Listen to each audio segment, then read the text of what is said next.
hold hands and close your eyes. It's midnight, and you're listening to the Ghost Story Guys. Welcome to the Ghost Story Guys. I'm Brennan Storr. I'm Ian Gibbs. And this is the show where we talk about spooks, specters, and all the other things watching us from the shadows beyond the campfire. Some conversations only make sense after the sun is set, and this is most definitely one. Thanks for tuning in. This is bonus episode number 7. And we're coming to you from that tiny mountain cabin you dream about but can never quite reach. How you doing, Ian? I think I'm doing better than you, Brennan. You look a little weary. I'm so goddamn tired.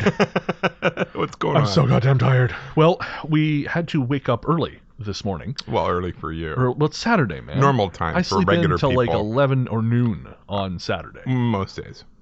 No, I wish. I wish, man. I mean, I'm unemployed right now, so I could. That's what I mean. Oh, Christ. No. But we had to get up because we had our interview with Mysteries and Monsters. Yes, with Paul. With Paul, and that was a ton of fun. He's a blast. Oh, he was like a cool guy. I swore more on his show than I do on this one. I feel a little bit bad. Yeah, I hope he doesn't have a policy around that. Nope, we asked. Yeah, that's true. You did. I'm a professional, baby. Yeah. Okay. Yes. Mm-hmm. But this is a very special bonus episode. Yeah, I'm excited. I'm excited too. I've got my favorite Hawaiian shirt on. Your I'm excited shirt on? Yes. It's my signaling shirt. I'm happy. Do you have one of those like emotion charts and then you point to it? I have a sad shirt. I'm sad. Yeah. When I have my blue shirt on, I'm sad. Okay, good to know. But my bright red shirt. All right, I'll remember that. But it is a special episode because our long-suffering researchers, Luke Greensmith and Anthony Germain, are going to join us to meet our listeners. Guys, welcome to the show. Thanks for having us. Hello. So, Luke is joining us, of course. Anthony's in studio. Luke is joining us via the magic of Skype from way the hell over in Liverpool, England. So if this all sounds terrible, it's Skype. 100%, yeah. Always blame Skype, I think, is the answer there. Now, Anthony, you've been with us for how long now? I think this is 6 months. 6 months for you. Yeah. And so, Luke, this is just over a year for you, right? Just over a year directly working, but not correspondence. That was actually a bit longer, wasn't it? Yeah, I want to. Yeah, probably another 4 months or so before that, because you started emailing us with some folklore stuff, yeah. Yeah, I'd listened to the Wendigo episode. I was coincidentally working on a Wendigo video game through the day job. Oh, of course, right, because can we say what you do for a day job? Yeah. So you are a playtester for video games, is that right? Yeah, I work for Sony. I can't talk about any games I'm actively working on, but we're talking about an old game now, so I should be okay without my bosses coming down me like a ton of bricks. Yeah. You have like the dream job of every 14-year-old boy. That's pretty cool. That's pretty cool. Yeah. And like all dreams, the reality is much, much worse. That's true as well. Yeah, you told a story. I was talking to you once, and you were telling me that you've been working on this game, and it was a virtual reality game, and there was a bug that nearly blinded you, or caused... That was the impatience. Right, of course. Yeah, right. What happened was someone had accidentally tweaked something, and a wheelchair asset was just like the brightest object possible in the game. It was like the heat of the sun. Oh no! And stupid me, I was trying to look at something past it, and I thought, I'll just do this. I'll just check the thing past it. I'm here to check. It'll be fine. But I'd been like so familiar with VR that I'd completely blanked on the fact that this screen is 2 inches from my eyeball. Right. Oh. So I take the headset off, and I was like, oh, whoops. Oh no! You were done for the day then, as I recall. No. I've blundered into 3 different issues, which have impacted my health somewhat. And every time I went to lie down in the canteen for a while, took some painkillers, and got back on it. Wow. Man, I stubbed my toe at work. I'm like, I'm done for the day, man. I'm going home. Workman's comp. That's right. So Wendigo episode was number 4. That was a long time ago. That was a while ago, man. Did you hear that when it came out, or did you hear that sort of come to it No, afterwards? I believe I was binge listening. I was going through a weird patch of life wherein I'd been waiting for 4 or 5 hours for a train. Okay.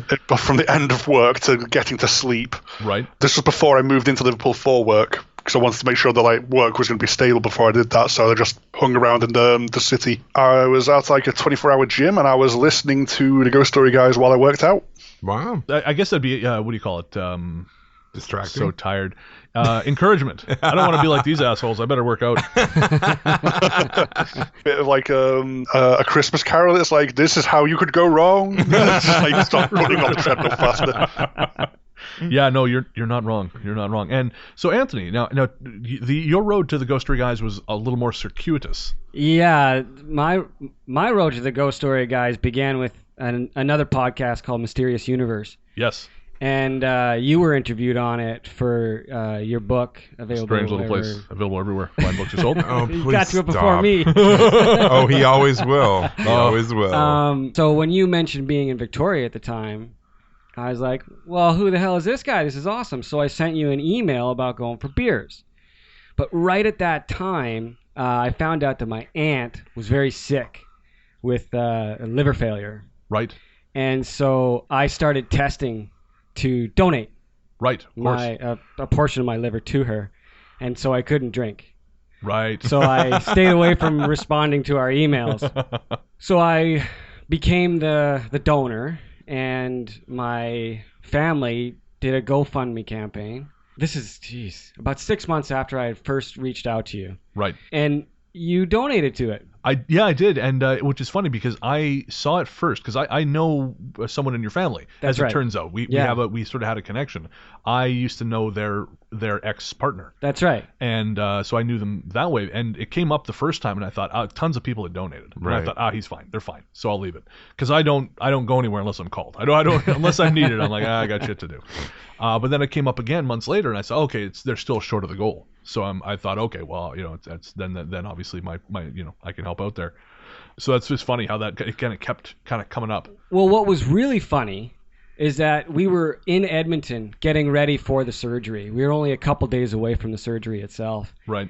And my wife was kind of looking at the campaign page, and she said, hey, is this Brennan Store the Mysterious Universe guy? And I was like, yeah, the Largely the Truth guy, yeah. He donated. What? So then we kind of did the backwards investigating and found out how we had already been, somewhat connected. Yeah, that's cool. And then I sent you a message before the surgery saying, as soon as my liver grows back, we'll have some beer. And that's how we met. The first time we met was actually at your book reading Ian's book reading. The book launch, right? Yeah. Yeah. That's the first time that we met, but I had been binging the show. Right. At that time, because while I was healing, I had to exercise. Right. I had to go for long walks. That's what I listened to while I walked. That's cool. So I was caught okay. up on everything by the time I actually met you. Right. And now your liver does grow back, right? Like a starfish? It does. It grows back very quickly. Really? Very quickly, yeah. So they removed 65% of my liver, the entire right lobe. Holy shit. Wow. They put it into my aunt. And then for me, I'm able to have a beer after 3 months. That's incredible. Enough of it's back and it's functioning back. And are you fully... I'm good. Yeah. And how's your aunt? She's great. Yay! You wouldn't recognize her. That's amazing. The liver does way more than we think it does. Yeah. So now I didn't regrow my right lobe. I just have a really big left lobe. Oh. It kind of grows like an earthworm. Oh, Right. okay. Yeah. That's amazing. So 3 months later, when I got the go ahead to have a beer, I was like, Brennan, let's go have a beer. That's awesome. And I remember too because you kept having these sort of pains in your stomach, and you kept kind of tapping your abdomen. Yeah. I thought, are you all right? It was your liver growing back. It was my my abdominal muscles stitching back together. It gets really, really sore because they cut right down from just below your sternum, and then they go all the way across the middle of your abdominal muscles, shit. so that they can open Unzip you. Of course. Get it? Yeah, they unzip you, yeah. Yeah. So the only thing really for me now is that I don't have a gallbladder. Right. And Why? Just because? Because it was underneath the right lobe. So boom, it's gone. It's gone. It's out of there. It's out of there. Wow. They can't connect it to something else, right? Wow. So I don't have a gallbladder anymore, which means if I eat fatty food, I'll get heartburn. Oh, shitty. And I got a kick-ass scar. Well, that's pretty sweet. all right. That's it. Chick stick scars. Did you get them to put in abs? That's what I would do. I'd be like, No. ab implants? yeah. It You're in there anyway. Yeah, but the ab on the bottom right-hand side, it hasn't come back entirely to life yet, so it bulges out. Oh. So my pot belly is only on one side of my abs. awesome. Oh, I'm going to tell people that's what happened to me. Yeah. I donated 90% of my organs. right, yeah. So But yeah, that's how I became a ghost story guy, as it were. Wow. Yeah. Amazing. So it's funny how we all end up. Yeah. Far more dramatic than my story. Yeah, we had coffee. Yeah. Yeah, we had coffee in a coffee shop.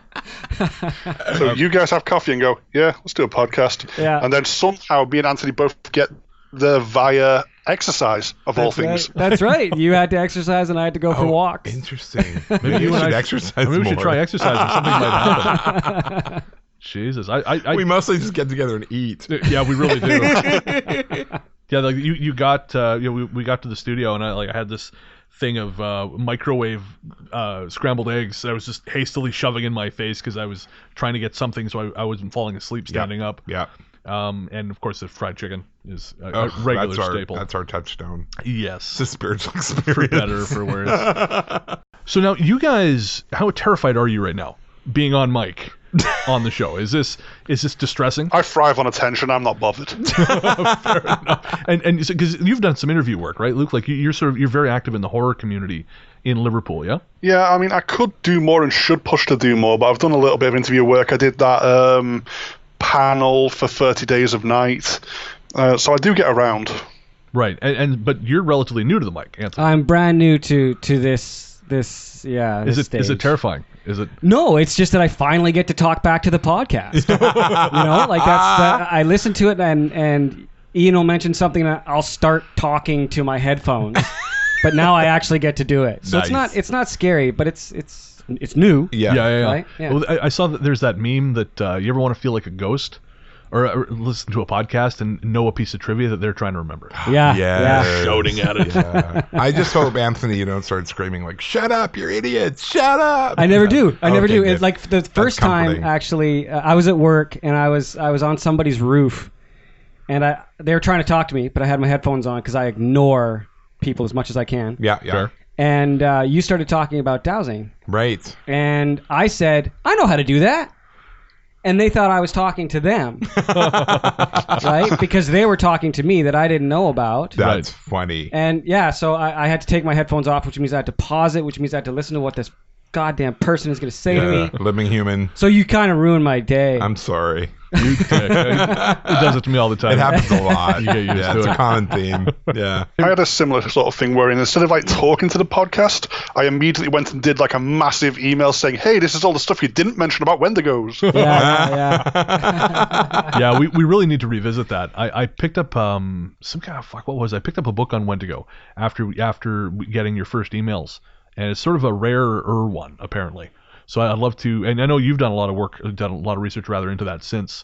So I think that's something we should revisit this year is the Wendigo. We had a kid's book. We used to, or it was in a kid's book. We used to read to my son, and written by an Inuit author. Right. About how they would lure children down to the ice. The parents would always, don't go near the ice. They Oh, were yeah. on the ocean, and and it was the Wendigo that was there waiting for them. Right. And in the end, one of the kids does go to the ice, and how this other kid negotiates with the Wendigo and actually tricks the Wendigo into interesting. giving Cool. the kid back. Yeah, it was a really good story, and that stuck in my head for sure. So when we were doing that episode, that's those were the pictures I had in my head of the Wendigo. That sounds like the Ojibwe stories, because the Wendigo in the Ojibwe tribe stuff, it's more like a fairy tale ogre, and it can be outsmarted. Right. And it's lots of like stories about children interacting with them as like moral lessons. Oh, always, right? And for the Inuit, I mean, the broken ice would be the greatest fear, especially for your children. Of course. There's also a lot of because I'm a Sasquatch guy. Right. Yeah, And- you have a tattoo of Sasquatch on your scalp. I do. I do. Yeah. Found him. Yeah. I do, because I went through all that just so that I could, I don't know if it's a pun or whatever, but it's just so that when my hair grows back and you can't see Bigfoot, it doesn't mean he isn't there. Oh my God, that's God. funny. I'd call you a nerd, but I'm worried you'll hit me. Oh, man. We are a little scared of you. Well, no, you shouldn't be. I'm a puss. Just ask the guy who put the tattoo on my head. But the thing is that when it comes to Wendigo, a lot of the legends are quite similar. Yes. Yeah. Between how the Bigfoot would be like, "Meow," they take their kid, Right. and then you get like the giant friendly California guy who's going to welcome you to the state. But Yeah. but yeah, a lot of the legends and the stories are quite similar across the board between Bigfoot and Wendigo. Well, we were just talking to Paul about this on Mysteries and Monsters. There was that young boy, I can't remember where it was, but he was missing for 3 days, 2 or 3 days. Yeah. And they just found him yesterday. Mm-hmm. And Yeah, he said showed up he yesterday. spent 2 days with a bear. Bears. He hung out with bears. They took care of him. Yeah. That's amazing. If you go back through David Paulides' stuff, the Missing Yep. 411, that turns Yeah. up more than a few times. Quite a bit. Yeah. Quite a bit. I don't know. I don't believe necessarily in the idea of the the undiscovered wood ape, but I do think that something we sort of have come to regard as Sasquatch exists. Yeah. Because I think too many people have seen it. Smelled it. Yeah, smelled it. I think to write it off completely. Yeah. Yeah, I agree. I think I might actually talk about this on the show. I had a friend out camping, just a little bit up island here. And one night, this stank smell came over the whole camp. And everyone got kind of a funny feeling beforehand. And then there was just this stank.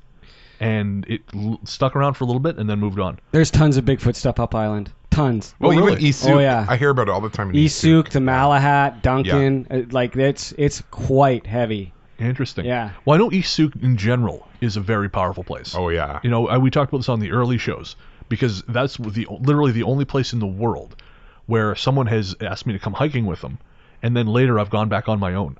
And I can't tell you how unusual that is because I Yeah. don't give a rat's ass about hiking. Yeah. And I drove out to East Sioux Park twice by myself. It's beautiful out there. It's gorgeous. I love it out there. But I was just something about it. And one time in the rain, I was following the path in the rain. And then after a while, I was crawling over rocks and I realized, Jesus, I've lost the path. And I turned back and I managed to get back, but it occurred to me, like, where the fuck was I going? Yeah. Yeah. But and then you mentioned that a lot of stolen vehicles end up Absolutely. out that way. Isuk, they drive them out there, set them on fire. That and the Malhat. Yeah. Yeah. Bizarre. Yeah. Yeah. It's a That weird must place. be a bit of a strange experience. It's like, haha, this is fun. I've just set this thing I stole on fire. Oh, I've got to walk home now. Yeah, I know. I'm assuming they have a buddy system. I don't know. Maybe there's some sort of like Uber for criminals. I don't know how that works. You might be credited with too much intelligence. Yeah, you're right. I actually was told a story by a guy, I can't say who, but when he was younger, him and his buddies, they stole a car, they set it on fire, and they let it go over a cliff. And they said it was really disappointing because once it was out of range, it was just gone. You expect that big 1980s action movie explosion. Yeah. No. It did not happen. And then they had to walk home. I think they did. Oh my God. Instant karma. Yeah. Exactly. But no, going back to Sasquatch, is that really a thing in England, Luke? I know over here it's such a sort of integral part of First Nations lore, but is that much of a thing over in the UK? No, we're very much about our black dogs. Oh, Yeah. yeah. Maybe the same sort of thing, though. Aren't there big cats in England too? Big mystery cats? Oh yeah, it's a bit of a mix there. Like there's old wildcats and stuff, but mostly what will happen is stupid rich people have an exotic pet, and the exotic pet will go and be an exotic wild animal again at some point. And you'll occasionally get like photos there. It's like, ooh, mysterious beast. It's like, that is a panther. It's clearly eating its own and run away. I saw a video once of these rich idiots who had I want to say a pet leopard or tiger or something, and it started clawing them. And I thought, good. I don't feel bad for you. Yeah. I feel bad for the animal because you're probably going to destroy it. Yeah. But what kind of moron has an animal like that as a house pet? But in the States, people get eaten by their exotic pets all the time. There was a show for a while. I don't know if you ever saw this one. I loved it. It was this guy who was an animal wrangler, and his specialty was helping people remove, not kill, but like take away their pets, exotic pets like chimpanzees and other things that are now, they turned on them. And they didn't know what to do with them. Jesus. So his job was to go in and like, this one guy had like 7 lions, and he's like, I don't know what to do. I can't afford to feed them anymore. I'm shocked. And so they got a semi and they got in there. But this one family had a chimpanzee who literally tore apart the family dog.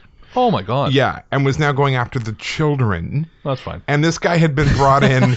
This guy had been brought in because the wife is like, my husband's at work. I need you to come and take the chimp away. The husband didn't want to take the chimp away. He didn't want it gone. So this guy went in there and he got the chimp out of there and it went to live in a Jesus sanctuary. Christ. But people are stupid. Yeah. They're just They are. stupid. Look at giant cats and the people get eaten by these giant cats. Yes, all the time. When you've got A big cat is just a big cat. Think how often that your small cat has a temper tantrum and claws you. That's but a tiger. Yes. Yeah, that's right. Exactly. Yes. That's right. Yeah, that's a terrifying thought. And the litter box for a tiger.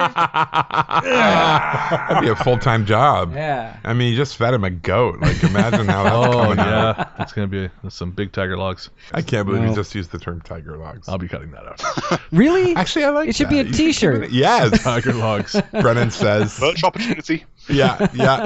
Tiger logs. It's been a while since we had some new shirts. Well, especially now the Ghost Force children are your children, Nathaniel and Kiki.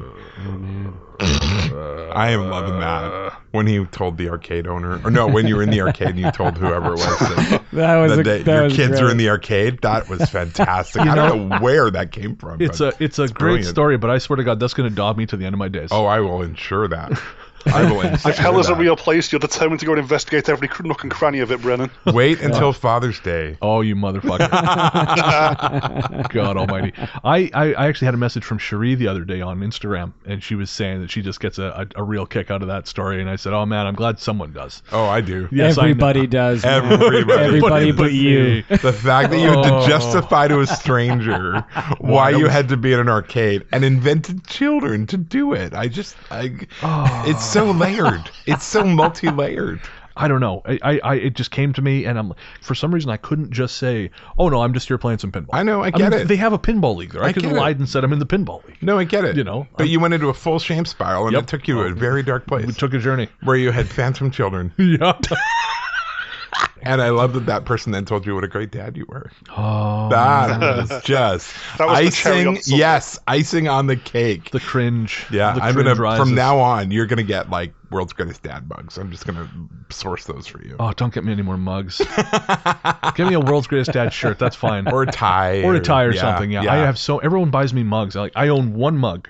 It's a piece of pottery someone gave me almost 20 years ago. That's so weird. I have one too. 20 years ago. Really? And I use this mug. He got it from like Lunenburg or something, and I use it all the time. Yeah, it's the only mug I use. That's so weird. Unless I'm making coffee, because I don't like having coffee taste in my tea mug. Oh, aren't we fancy? Well, because Wow. it's It's thick. like having different forks for your salads. Or Yeah. Aren't we Okay, now fancy? it's on. Now it's on. Do you have a grapefruit Tune spoon? into the next episode when we channel Ian and Anthony. Strangled mysteriously who killed themselves with their microphone cords. Because Brennan's killed us with his salad fork. something. What would the kids think? Yeah. You need to be a good example for your kids, God damn it. Oh, I hate you all. The best thing about these random kids is like we're going to induce like the Phantom Kids episode for Brennan at some point, like the old experiment where they pretended a ghost was real and induced a paranormal activity. It's going to be love that, but that. with Lil, Nathaniel, and Kiki. Yes, and Brennan will have to go to like middle school concerts with the terrible bands and then report back on it. God, I hate kids. I hate kids Kids so hate you. much. Yeah, I know they do. Really, they do. I mean, I don't really hate. Like, I have a niece who's, I think she's gonna be 10 this year. She's somewhere in the double digits, Yeah, I she's think. tiny. Over 8? I don't know. No, I think she turned 9 last year. She'll be 10 this year. And I love the hell out of her, you know. But she's a cool kid. Yeah. But I'm not good at relating to kids Right. because I just talk to them like I talk to people. Kids weirdly like that, though. They love that. They love that. They have enough people in their lives talking down to them or bossing them around.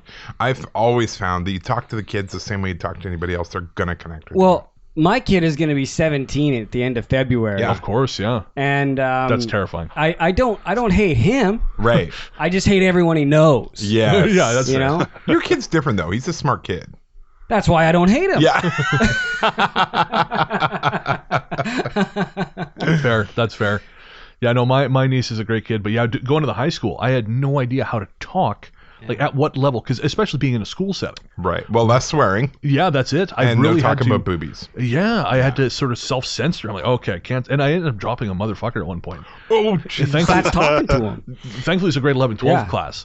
But then when I went down to the grade 8 class, and I know I told the story before, but they said, the teacher actually said you can't talk to them the same way.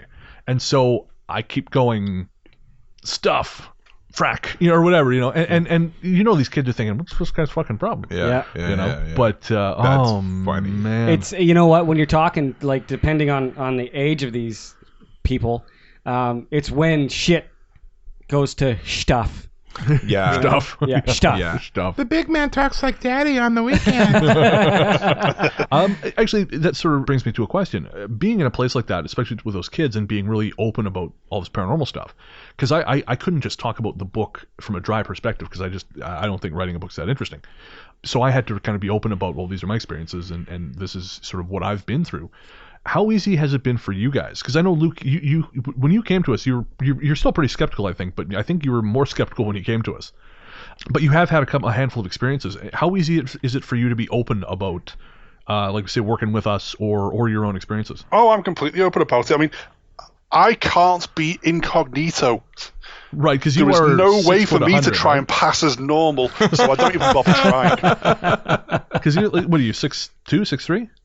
I'm 6'10" and I weigh 300 pounds. 6'10". Holy shit! Wow, you're like a human rock. I had no idea. I have to duck through door frames or I will get a headache. Wow. That's incredible. I had no idea you were 6'10". I knew you were tall. I didn't realize you were a giant. Well, and in England, there's so I many actually am a giant. Yeah. shorter door frames. Like you go to these pubs from the 1700s. I'm gonna have to duck, and I'm only 5'8". Yeah, I've been to like historic towns like York, Chester, and that's quite interesting. But no, back to like just the England specifically. I don't know if it's everywhere, but if you are 6'6" or higher, you are medically defined as a giant. So I am literally a giant. Wow, Sweet. that is so That's cool. awesome. Wow, and do you spend a lot of time under bridges? Or no, sorry, that's trolls. ogre, yeah. Ogres. Yeah, that's my territory. Trolls under bridges, ogres in swamps. And where did giants hang out? Your mom's house. Sky castles. Hills? Hills, in the hills. It was on a hill. That's where I'm from. Oh, excellent. There you go. But anyway, so you were saying it's hard for you to be inconspicuous. Yeah, I can't pass for normal, so I just don't even bother. So I'll talk to anyone about anything. And do you find people respond to that, or do you get sort of a little bit of that, I'm not too sure about this? Well, I try not to hang around with normal people myself, so it seems to work out fine. Oh, that works. Fair enough. How about you, Anthony? Well, it's the same for me. It's impossible to be inconspicuous. I mean, as we said earlier, I have a tattoo on the side of my head. Yeah. You know, like I've got tattoos all the way up and down, and so I what's the point of blending in? That's Fair fucking enough. boring. Yeah. Right? Yeah. So it depends on who I'm talking to about anything paranormal. Of course. But for the most part, I don't care if they're like, "Oh, look at this kooky guy." Right. Right. You're already looking at a kooky guy. Right. You know? Yeah, So yeah. yeah, screw it. Yeah. Fair enough. But other than that, no, it's pretty easy. Like when it came out that Aiden, my son, he's got sensitivities too. Right. I was actually a little devastated. Oh, really? Yeah, because as a dad, you're like, God, it'd be so much easier to go through life without That these whole extra layer. unseen Yeah. things Yeah. Right. around you. There's already enough weird shit around everyone. Yeah, true enough. But when he kind of came to it that I do have these sensitivities and I need to learn what to do with them. Right. I was like, right on, buddy. Okay, I can I'll help you with ya. that. Yeah. Yeah, Right, right, exactly. right. So he went about it a way that I'm very happy he did. Right. That's cool. Yeah. That's awesome. Yeah. That's really good. And you, I mean, you're way more open now about your paranormal experiences. Yeah, I mean, usually it would come up dinner parties after too much wine. Everyone's kind of in a mellow mood. The candles are going lower. It's dark. And we would start talking about ghosts. And I would talk about some of my own experiences and sensitivities, which is how, as we talked with Paul, I would end up being invited to go with people to their final walkthroughs before they put an offer in on a house. Like that kind of thing. Like, so Ian, how's the house? Why do they sound like a 1940s newsreader? Oh, Hey, Ian, hey, tell us Chief. about the house. Yeah, what do you think, Spot? Is there any ghosts in the living room? Yeah, exactly. Because that's how people are after they drink wine. And then doing the ghost walks. But see, you could still kind of distance yourself from that because it's like, well, it's all history and stories. And Right. you didn't have to do any personal investment in it, although I'd had multiple experiences and way too much sensitivity for my own good. But it was when the book came up. And then it was like, all right, if I do this, Your name's on that's it. There's Yeah. no turning back. And I was determined to not just write the book from a reporter standpoint. I wanted to make it different because most ghost books are written that way. They're either fully immersive, like ghosts are tickling my feet even as I write this, or they are 100%, well, this person claims. And I didn't want to do that. I wanted to kind of go down the middle. So my idea was the history, the paranormal stories, and then how I felt in Sure. that location. And Yeah. that's the sort of different angle I took. And with that, it was like, well, I'm done for now. Like, that's it. I put a stamp on myself. And honestly, it hasn't been bad at all. No one's disparaged me, called me names. In fact, if anything, it's made people more comfortable, even at work. And I work at a police department where people will come to me and go, so I had this thing happen. Right. And then it kind of you will get this sort of way, which has been actually really great. And I think it gives people a nice, safe place to tell that story where they couldn't really tell it any other place because they don't want to be seen as believing in ghosts. Right. And I said to Brennan earlier, my favorite phrase is, I don't believe in ghosts, but. Yeah, exactly. You know, and then they tell you their story. Because if you ask somebody if they've experienced something strange, they say, no, not at all. No, not at all. Oh, but wait. Because it happened so much that it's normal, or it happened so long ago. Right. And then as they're telling a story, then I saw this one full body apparition wave at me from across the street. Yeah. It's like, that wasn't strange? Yeah. Well, I didn't think of it until just now. Well, and I don't ask, do you believe in ghosts? Yeah. I ask, have you ever had anything weird happen? Yeah. Yeah. Because you will get two very different answers. Mm-hmm. Oh, sure, yeah. Yeah, I mean, there's a difference between a belief in ghosts and this is a weird thing that happened. Yes, 100%. 100%. I remember when I did an interview with Rev Quarterly last October, and he asked me, "Oh, do you believe in ghosts?" Because he thought this would be a quick question, and I went, "Oof, well," and the poor bugger, you know, I was on the phone for another 100 years because it's such a loaded phrase, right? I believe in experiences Absolutely, yeah, and energy. yep. But in terms of, well, what is a ghost? I mean, geez, there's so many different experiences out there. Yeah. That's and so many different interpretations. Because Yes. I don't necessarily think that, you know, that you can across the board say a ghost is the spirit of the departed. You know, I don't, because I don't always believe that. No, I think there's different kinds of energy. Absolutely, yeah. So no, it's hard to classify those things, and you really got to be careful of language. In the email somewhere, you probably got my long rambling manifesto on what weirdness I actually thought. And it's just a case of I don't believe there's external powers as such. I just think that people are so weird. We actually, how we're constructing and how we're seeing things, that you can encounter things like that without it necessarily being great Aunt Gladys back from beyond the pale. Right. Satan wouldn't let her go. It's definitely not her. Yeah. You know, and also for me, and I've mentioned it in a couple emails that I've handed to you guys, and like it was religious upbringing that totally backfired. Yeah. Because if anything outside of the ordinary, it was Satan. Absolutely. And Me it too. was That's why I was raised demons. too. That's why I was raised too. And Yeah. for me, it was like, really? I wonder what they have to say. Yeah. So it got me more interested in it. It made me more open to it, ironically. totally. It made me 100%. far more open to it. I mean, if I'm going to believe in a giant guy in the sky You have to who believe finds in me the parking opposite. spaces, then I'm going to believe in something that is currently making a noise in my house. For sure. For sure. Oh, I've lost my car keys. Oh, great omnipotence who created all creation. Could you just let them loose, please? Yeah, because you got nothing better to do. That's it. My friend and I used to joke about that. The God's over here. He's making universes. Hey! I don't want that football team to win. Yeah. Or, like the whole, like, you know, any kind of fundamentalist opinion on, like, you know, homosexuality. Right. You know, hey, no. Don't put that there. Yeah, wrong end, stupid. You know, like making universes. Hey, you guys can't love each other. Like, That's come on. There's no way that something has such personal specificities to it. Right. No. You know, don't touch yourself. Then why'd you give me hands? Yeah, Yeah, man, right. come Why on. do they reach? Yeah. Yeah, the T-Rex, he was cursed. Like, that guy, God did not want that guy jacking off. But The T-Rex hugged a lot of logs. You know? that's a T-shirt. The T-Rex hugged a lot of logs. Tiger logs. That's what I was going to say. That's where tiger logs come from. Oh, it all comes together. It all makes sense now. yeah. The circle of life. Has being involved with the show changed your opinions on anything, or has sort of expanded the way you looked at these subjects, or is it pretty much sort of the same? You kind of came in with an opinion, and this has just kind of helped solidify that. It hasn't changed my opinions, but it has made me put more effort into digging up and looking at these things, because it's like, take it for granted before, and I was like, oh, this, that, the other. Yeah, I was like again, we go back to the first thing. It says, oh, hey, you guys missed some interesting stuff about Wendigo folklore, and they basically, you then go, okay, cool, what's that then? And then I go, I've got to put this in words now. I've got to look this up. So it's like really pushed me to widen my knowledge of these areas. Yeah. Which just infers back on like stuff I enjoy anyway. It infers on like writing, and I think it's actually made me a lot more on the ball, and a lot more like picking up detail and finding new interesting things with this, which I just would have just been like in the back of my mind going, oh yeah, that was a thing. I'm right there with you. In fact, like if I can use something that I'm you guys both know I'm very interested in the gold rush. Yeah. Sure. Right? You had to do a lot to get that gold. Yeah. Well, yeah. You yeah. had to really people would think, oh well, there's gold there.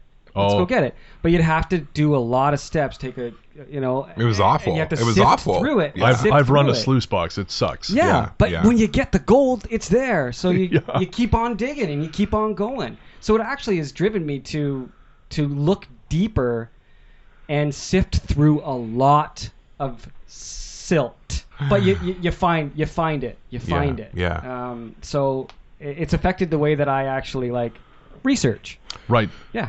For And me, it's patterns, I think. It's the personal stories. I mean, the subjects are great and all that, but my passion is really those personal stories that people share and the way the same types of things keep happening and people relating to certain situations, the same sorts of feelings. Do you know what I mean? Like, Yeah. and that, so I came into it with that because I've read a lot of ghost story books and people's accounts. But what really has sent it is all the people emailing in and saying, this was my experience. And now I can look at it and go, oh yeah. Yeah, I know exactly what's going on here, and I've seen, well, not exactly, but I've seen this before. I know how to sort of characterize this, Right. and it just adds to my ability to, in some ways, and it's happened, circumstances to help other people and say, hey, you know what? No, don't be freaked out. This is normal. I've heard of this before. This is probably what's going on, and don't worry about it. So that's the part I've really enjoyed about it. Yeah, for me, the emails have been huge. Yeah. You know, learning that this show actually makes a difference to people has been a big deal for me. Because, you know, I started writing back in 2009. You know, I wrote a little bit in high school, but never went anywhere. You know, because I just Right. didn't understand how, I mean, growing up in Revelstoke, I had no idea how anything connected to anything else. Right. You know, like making things was something other people did. You know, it just happened somewhere. Right. It didn't even occur to me you could do those things. So I stopped writing, and I worked in the family store, and that was pretty much my life. And then December 2009, I was talking to a friend about doing restaurant reviews, and he said, yeah, that would be great. So I said, well, let's do it. And so I got everything up and running, and he just never followed through. So I did it. Yeah. And I started, writing restaurant reviews. And I mean, there was few enough places at the time that people read them, but I didn't really find it fulfilling because I don't give Right. a rat's ass writing about food, right? Because I don't Whoa, easy. writing about food. Oh, okay. Right, I love food. I Yeah. just don't care about writing about it. And this is But back. you might when get free food if you're writing about it. sadly, no. Everyone thinks that, but you don't.